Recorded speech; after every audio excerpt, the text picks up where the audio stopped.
You can hitchhike across Russia, but that is very, very hard. There are certain areas where drivers stop. Let me give you an example. Dagestan. People are absolutely brilliant in Dagestan. They will stop. Chechnya, people will stop. Vladikavkaz, Ingushetia, St. Petersburg, they do stop, but it's not very easy. Anywhere around Moscow or just out of Moscow, it's very, very hard to get a ride. You must be prepared to spend hours hitchhiking. So I will say, just try to get a BlaBlaCar or a train or Marshutka or Autobus that will take you from Moscow to the next city or the next town that's about 200 or 300 kilometers away.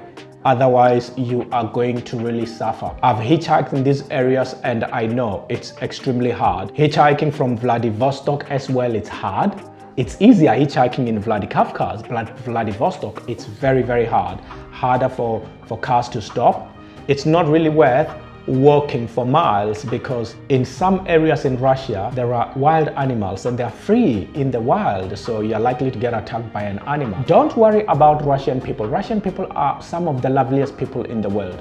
They're not going to attack you. If you have a problem with somebody, let's say you're traveling and then somebody tried to rob you, you can defend yourself against another person. But if you're walking in the wild, in the middle of nowhere in Russia, and an animal come across you, it's very difficult for you to defend yourself because the animal only see you as the next meal. The animal is not going to fight you. He wants to eat you. It's as simple as that. So I will say, don't do that. There were some places where I thought I was going to die. You can check some of my videos because I've got over 50 videos about Russia. I've traveled across Russia. You will see me getting stuck in certain places. Would I do that again? Definitely not. Now that I know, I wouldn't put my life at risk like that. So I am advising you not to put your life at risk like I did.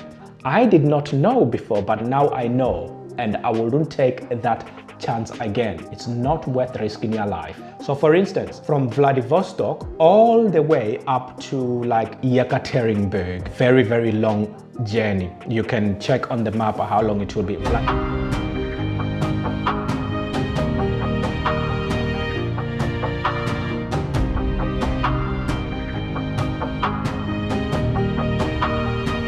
Hitchhiking Vladivostok to Yekaterinburg, it's extremely dangerous. If you intend to hitchhike that route, make sure you are not too far from a town or not too far from a village or not too far from a filling station. And it's always best to be at the filling station and try to talk to truck drivers, lorry drivers, because they are the ones who are covering long distances. They will be going 1,000 kilometers, 3,000 kilometers. So that's your best bet. If you hitchhike a smaller car, they're likely to be covering 100 or 200 kilometers.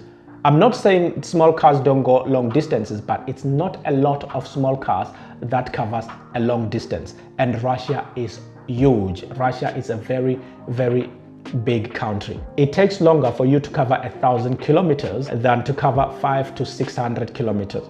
If you hitchhike a truck, then you are likely to stop at a bigger town and get yourself accommodation there.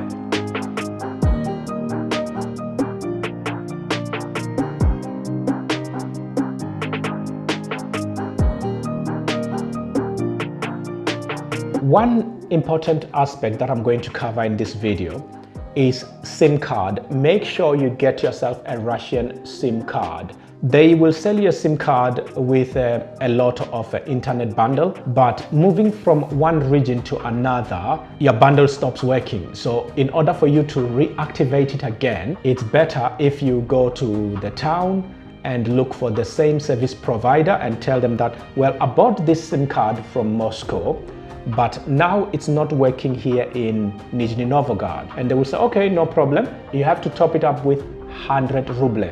And when you top it up with 100 ruble, you can use it in that region for like, I think it's about 5 days or 7 days. Or you can top it up for another 200 ruble and then you can use it for more. So that's how you can travel with your SIM card. It's not like in the UK where you buy a SIM card, you top it up and you can use it from London, England, all the way to Edinburgh, Scotland, or Glasgow, Scotland, or Cardiff, Wales. No, it's not like that. In Russia is different. Every region you have to go and top it up again, even though you have spent so much money. Your internet bundle is still there, but you just can't use it until you pay that 100 ruble or that 200 ruble, depending on how long you're going to be in one area to another. So the best way for you to do this is to try understand Russian republics or Russian oblast. If you are in one oblast, then that 100 ruble will cover the entire oblast. When you move to a different oblast, then you have to spend another 100 ruble. It's just like republics as well. When you're in one republic, let's say you are in Sakha Republic, then you're covered in the Sakha Republic. In Sakha Republic, that's Yakutia. But when you move to like Irkutsk Oblast, that's different. It's no longer Sakha Republic, so you have to add that 100 ruble. When you move to Tatarstan Republic, it's different than when you're in Bashkortostan Republic. When you're in Dagestan Republic, if you go to Chechnya, it's different as well. In other words, if you have your internet coverage, your network, and it's working fine in Dagestan, and you have bought your internet there, as soon as you get to Vladikavkaz, go and look for the same network provider, pay the 100 ruble so that you can use the bundle that you've got. And then when you go to Chechnya, you do exactly the same thing. When you go to Pyatigorsk, you do the same thing. You go to Rostov-on-Don, you do the same thing. You go to Voronezh, you do the same thing. You go to Moscow, same thing. You go to St. Petersburg, you have to do it again. You come back to Moscow, you have to do it again. You go to Nizhny Novgorod, you go to Kazan, you go to Ufa, you go to Chelyabinsk, you go to Tumen, all these cities. And they're all different. So my best advice to you is, before you travel Russia, plan your trip. Decide where you want to go. Do you want to concentrate on moving from one big city to another? Or do you want to go from big city to small towns and villages? You're likely to get stuck. No hostels there, no Airbnb. If you have any questions, don't hesitate to contact me. You can go to my website, www.RJinspire.com.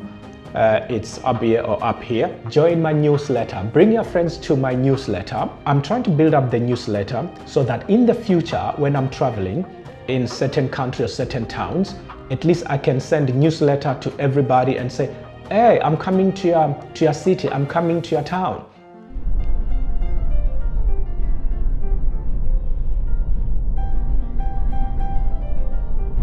I've learned one thing, that when you travel in a big country such as Russia, it's a bit pointless really to do more than 1,000 kilometers a day, because when you do that, you're bound to get stuck in the middle of the night with nowhere to sleep.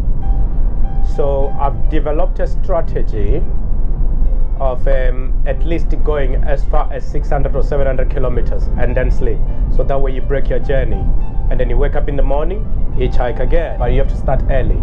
You have to start like 8 in the morning, 9 in the morning, 10 o'clock it's a bit too late, because you're bound to get there very, very late. So that's my advice to you guys. I hope it helps. Because if you get a single driver who is going 1,200 kilometers, he's bound to stop or she's bound to stop and sleep somewhere. And normally they go to this roadside motels, which cost a little bit more. So if you want to travel better on a budget, I will say check your maps properly and look for halfway mark, which is 500, 600, or you can push it to 700 kilometers, but 600 is more like a comfort zone, and look for a hostel there. Then you can get somewhere to stay, or you can get a couch surfing, and it's much cheaper for you to travel. If this video helps in any way, please share, like, and consider subscribing. I will see you in the next video.